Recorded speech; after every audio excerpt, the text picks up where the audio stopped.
this thing does.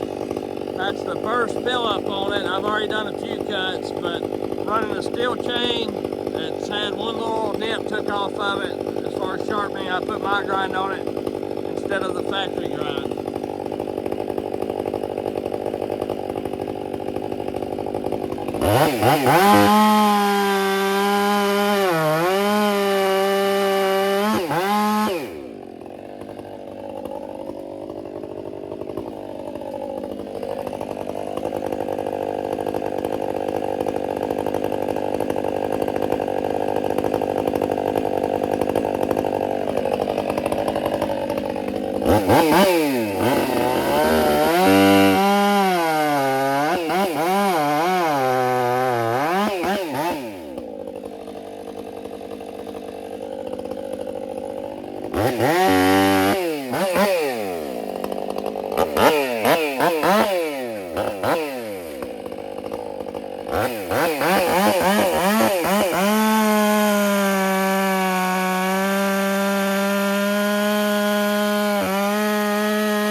This thing runs really good for it being on its first tank.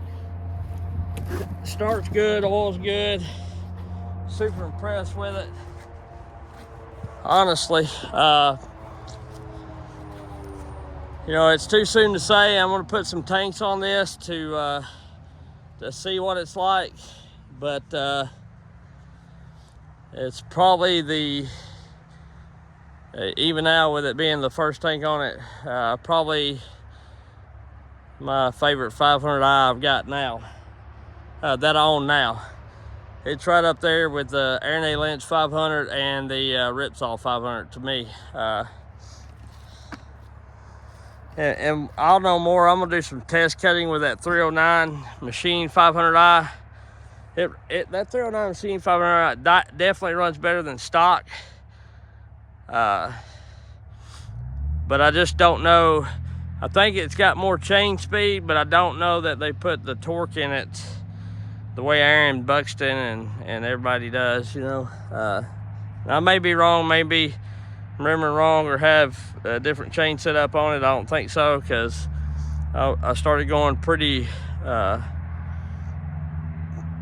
light on my rakers, not so aggressive, because when I run the other 500s and 400s before, I could go pretty aggressive. And it seemed like with that 309 machine 500i, when I was trying to dog in and stuff, and I might have been pulling up way harder than I am now, or what it used to be, because I remember the 500i's being tanks, just being able to torque on them, which I can torque on that one pretty good. But I do know this: when that one, if it accidentally runs in on its dogs, it don't just stop automatically. It'll sit down and keep on cutting. But like I say, I'm gonna do a same chain, same test, same day kind of deal. And even though that will maybe only have 1 or 2 tanks on it, and the 309 machine 500i has, 9 to 15 tanks on it, I don't know. I've not done a ton of cutting. I've been mainly splitting and selling wood right now, so I do have quite a bit of cutting to do sometime before the first of the year, after the holidays, or something. When the people get ready, I've got quite a bit of cutting to do. So anyway, but this thing is right now, it's one of my favorites, and it's running the Egan straight shot, which Buxton supplies them in his price. And it's got the West Coast clutch cover, West Coast suspension kit on it, half wrap, because I'm going to use this for felling, getting trees low to the ground. And if I ever want it full wrap, I'll take the one off 309. You know, I like having options, but I don't want to pay the money for the deal, the full wrap, when I use half wrap majority of the time. Every once in a while, a full wrap is, or 3/4 wrap's pretty nice.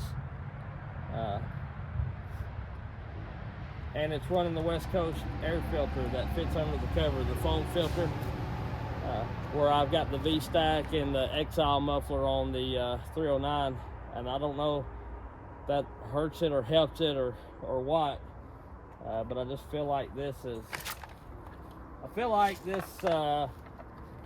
in the past, my Exile copy muffler's done better than you know, the straight shot and even the bark box.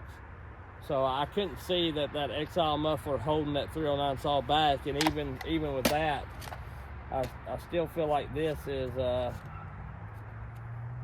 little torqueier, stouter saw. And don't hold me to that. Like I say, I'm not trying to knock nobody. I need to actually do some testing and cutting. But as far as me remembering and knowing, like, the feeling I have when I run the saw, like, I'm pretty happy to run this one. And when I first run the 309, I was kind of I was iffy about it. That's why I said I think it needs to run some more and get some time on it and get the, you know, because they all gain a little compression and torque when after they run a bit. But this one is kind of like how I remember it. And I may be totally wrong. The 309 may blow this one out of the water. I may just been expecting more and pulling up on that 309 harder than I have any other saw, you know. So we'll see. Like I say, I've got a video. I'll have a video coming out tomorrow or the next day. I'm going to come back up here and I'm going to bring the 309 machine saw. I only brought this one, so I'd be running it to get some time on it, and so I would have no choice but to run it, because sometimes newer saws, if I have an older saw that's running really good, you know, it's already broke in and everything, I'll pick them up a lot over a new saw, and the new saw won't get running broke in, which they all get good after time, you know, or most of them do. I ain't gonna say all of them do, but any saw by Buxton gets better after time. It's just or Rip Saw or Aaron or whoever, just hard for me to pick up the new one waiting for it to get broke in. Is what I'm getting at. But I'll make a couple more cuts here. I'm about out of stuff to block down, but I'll make a couple more cuts, try to, and we'll, you know, you can tell, maybe you can tell a little bit about it. But like I say, it starts good and it runs really good. And I'll zoom you in a little bit to the piece I think I'm gonna go over and try to block down there. I'll tell you. Yeah, I like it. I like it. I like it a lot.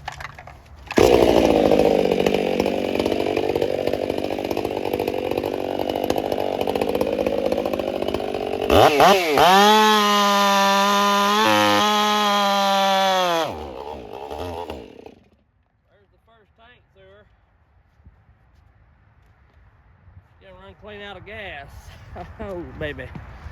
Oh, baby, baby. I'll have to mix up some gas. Y'all gonna be leaning a bit there for a minute.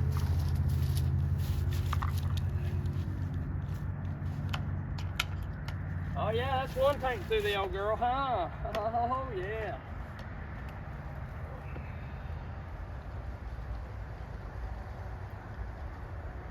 A little water from a file going in the gas. That's good on her.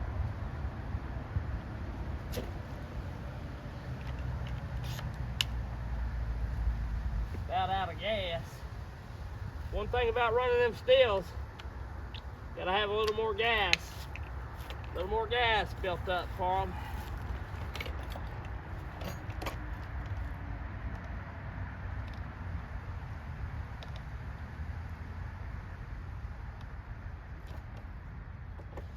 I'm running a steel chain that's had just a little tiny bit of sharpening to get my angle and my grind on it. Other than that, it's factory rakers and all that, which they're still pretty low, lower than what I've been running them here lately,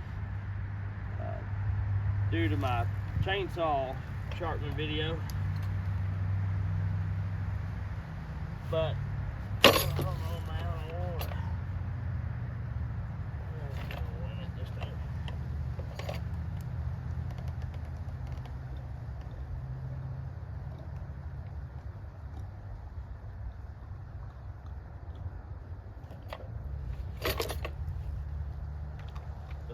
This saw here don't seem to mind the lower rakers, even though it's new, like some of my other,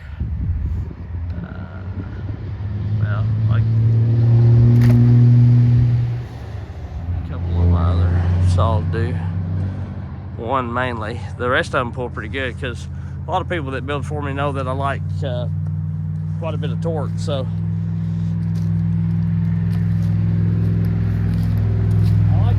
Faster, but I feel like if you gain torque, you still gain cut speed. To me, the torque's more for working, and if you want change speed, that's more for racing or softwood cutting out west or whatever.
Today I may cut some more, but that's all I'm on the video. And I give it a thumbs up on the Buxton work saw. If I was going to order one offline, just hit a button and get a saw sent to me,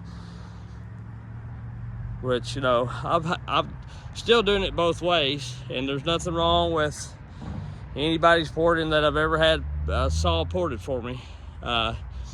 I just like the ease of sitting in my chair, being able to hit a button and a ported saw show up a few weeks later if I don't have to wait. If I don't mind waiting a little bit. But as far as price, it's pretty comparable by the time you drive somewhere to buy a saw, unless you live right next to a saw shop. Drive somewhere to ship it and all that kind of crap. And then he includes the Egan straight shot in his price, so by the time you buy Egan straight shot, I figured it up, and really he's not that much higher, if any higher, depending on where you got to ship it and all that kind of stuff. So it's pretty comparable, but I like it.